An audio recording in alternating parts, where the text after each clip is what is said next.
മായാ ബസാർ, ജമുന പ്യാരി, ഗൂഢാലോചന മുതലായ സിനിമകളുടെ സംവിധായകനായിട്ടുള്ള തോമസ് സെബാസ്റ്റ്യന്റെ ഏറ്റവും പുതിയ സിനിമയായ മാതൃത്വത്തെക്കുറിച്ച് ഒരു കഥ പറയാൻ ശ്രമിക്കുന്ന സിനിമയാണ്. പക്ഷേ ആളുകളെ പിടിച്ചിരുത്താൻ വേണ്ടി ഒരു ത്രില്ലറിന്റെ സ്വഭാവത്തിൽ അവതരിപ്പിച്ചിട്ടുള്ള ഈ സിനിമ ഒരിക്കലും നമ്മളിൽ ഒരു ക്യൂരിയോസിറ്റി ഉണ്ടാക്കുന്നില്ല. കഥയുടെ ശരിയായ ഉദ്ദേശം പാതി വഴിയിൽ വെച്ച് മനസ്സിലാകുമ്പോൾ വളരെയധികം പ്രെഡിക്റ്റബിൾ ആയ മെലോഡ്രാമ ആവശ്യത്തിലധികമുള്ള ഒരു സിനിമയായി മാറുകയാണ്.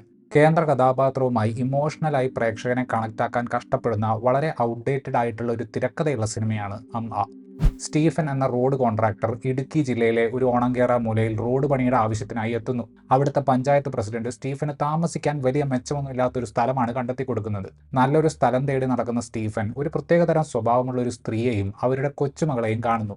ആ സ്ത്രീയെക്കുറിച്ച് അറിയാനുള്ള സ്റ്റീഫന്റെ ശ്രമങ്ങളും അത് അയാളെ എങ്ങോട്ട് കൊണ്ടുവന്ന് എത്തിക്കുന്നു എന്നതൊക്കെയാണ് ഈ സിനിമയിൽ നമ്മൾ കാണുന്നത്.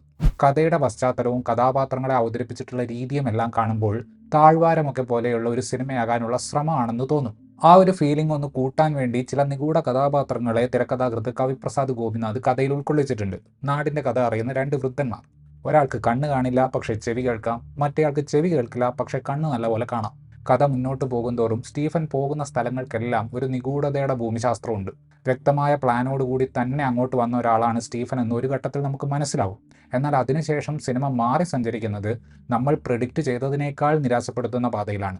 ചില ത്രില്ലർ സിനിമകളുടെ സ്ഥിരം ഫോർമാറ്റിൽ വരുന്ന ഒന്നാം പകുതിക്ക് ശേഷം രണ്ടാം പകുതിയിലേക്ക് വരുമ്പോൾ കഥയുടെ സ്വഭാവം തന്നെ മാറുകയാണ്. പ്രധാനപ്പെട്ട കഥാപാത്രത്തിന്റെ ചരിത്രം മെലോഡ്രാമയുടെ അതിപ്രസരത്തോടെയാണ് സിനിമ അവതരിപ്പിക്കുന്നത്. ഇത്രയും നേരം നമ്മളെ സിനിമയിൽ കുറച്ചെങ്കിലും താല്പര്യം കാണിക്കാൻ തോന്നിപ്പിച്ച ആ കഥാപാത്രത്തെ ചുറ്റിപ്പറ്റിയുള്ള മിസ്റ്ററി ഏതാണ്ട് ആ ഘട്ടം തൊട്ട് ഇല്ലാതാവുകയാണ്. പിന്നെ പ്രേക്ഷകനെ ഇമോഷണലായി ഇൻഫ്ലുവൻസ് ചെയ്യാനാണ് തിരക്കഥ കിണഞ്ഞ് ശ്രമിക്കുന്നത്. ഈ ഒരു കഥാപാത്രം കടന്നുപോയ ബുദ്ധിമുട്ടുകൾ നമ്മളെ കാണിക്കാൻ ഒരു ശ്രമം സിനിമയിൽ നടക്കുന്നുണ്ട്. അതിലൂടെ അവരോടൊരു സിമ്പതി ക്രിയേറ്റ് ചെയ്യുക എന്നതാണ് ലക്ഷ്യം.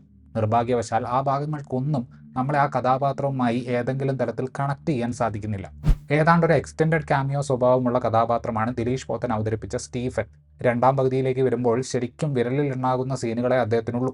ചില്ലറ റഫ് എഡ്ജുകളുള്ള കഥാപാത്രത്തിന്റെ ഉദ്ദേശം വളരെ എളുപ്പത്തിൽ നമുക്ക് മനസ്സിലാക്കാൻ സാധിക്കും. തമിഴ് നടിയായിട്ടുള്ള ദേവദർശിനിയാണ് ഇതിലെ പ്രധാനപ്പെട്ട ഒരു കഥാപാത്രത്തെ ചെയ്തിട്ടുള്ളത്.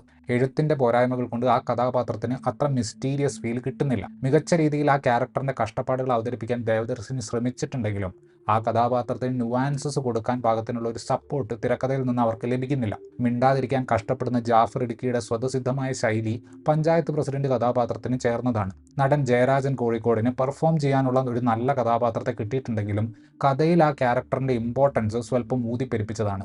നവാസ് വള്ളിക്കുന്ന് ഇടുക്കി ആക്സന്റിൽ സംസാരിക്കുന്നത് കണ്ടിരിക്കാൻ സ്വല്പം ബുദ്ധിമുട്ടായിരുന്നു. മാലാ പാർവതി, മീര വാസുദേവ്, അലൻസിയർ, മുത്തുമണി അങ്ങനെ ഒറ്റ സീനിൽ വന്നു പോകുന്ന ഒരുപാട് പ്രമുഖ നടന്മാർ ഈ സിനിമയിലുണ്ട്. ത്രില്ലർ ആണെന്ന് തോന്നിക്കുന്ന രീതിയിൽ സ്ട്രക്ചർ ചെയ്തിട്ടുള്ള ഒരു ഇമോഷണൽ ഡ്രാമയാണ് നിർഭാഗ്യവശാൽ ത്രില്ലറിന്റെ സസ്പെൻസും ഡ്രാമയിലെ ഇമോഷൻസും രണ്ടും പ്രേക്ഷകരുമായി പ്രോപ്പറായി കമ്മ്യൂണിക്കേറ്റ് ചെയ്യാൻ സിനിമയ്ക്ക് സാധിക്കുന്നില്ല. പഴയ ഭരതൻ, പത്മരാജൻ സിനിമകളുടെയൊക്കെ പശ്ചാത്തലത്തെ ഓർമ്മിപ്പിക്കുന്ന ഒരു സെറ്റിംഗ് കഥയ്ക്കുണ്ടെങ്കിലും പ്രേക്ഷകനെ കഥയിൽ ഇൻവെസ്റ്റ് ചെയ്യിക്കാൻ കഥ പറച്ചിലിന് സാധിക്കുന്നില്ല.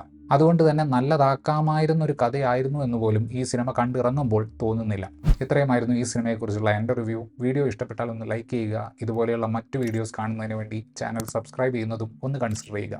താങ്ക്